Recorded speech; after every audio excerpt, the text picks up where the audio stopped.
Hello everyone, কেমন আছো সবাই? আজ চলে আসলাম আমাদের সেই কাজের মাসের রিভিউর রেসিপি নিয়ে। তাহলে চলে যাই মূল রেসিপিতে। প্রথমে মাছ কেটে বেছে ধুয়ে নুন হলুদ মেখে আজকে দেখাবো নদীর টাটকা রিটা মাছ কীভাবে রান্না করলে সবচেয়ে বেশি স্বাদ হয়, সেটাই তোমাদের শেয়ার করব।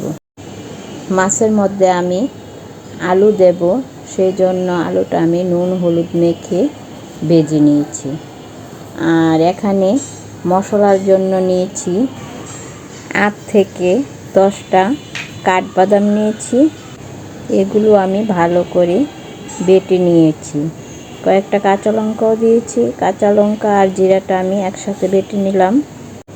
মশলা বেটে আমি সব একসাথে সাইড করে রেখে দিলাম।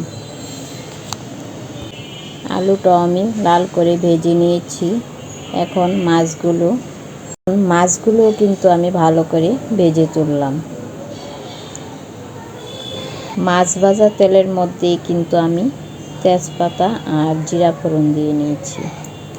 আর আগে থেকে বেটে রাখা মশলাগুলো দিয়ে দিলাম। তারপর একটা টমেটো কেটে দিয়েছি। 1 চা চামচ মরিচের গুঁড়া, 1 চা চামচ হলুদের গুঁড়া, স্বাদ মতো লবণ, সামান্য একটু চিনি দিয়ে ভালো করে মশলা কষিয়ে নিলাম। তারপর ভাজা মাছ আলু দিয়ে বলক তুলে নামানোর আগে এলাচ দারচিনি বেটে দিয়ে দিলাম। একটু নাড়াচাড়া দিয়ে রান্না কমপ্লিট করে নামিয়ে নিলাম। রেসিপি ভালো লাগলে প্লিজ একটা লাইক দিতে ভুল করবে না। এখন গরম গরম ভাত দিয়ে কাজের মাসিকে পরিবেশন করলাম।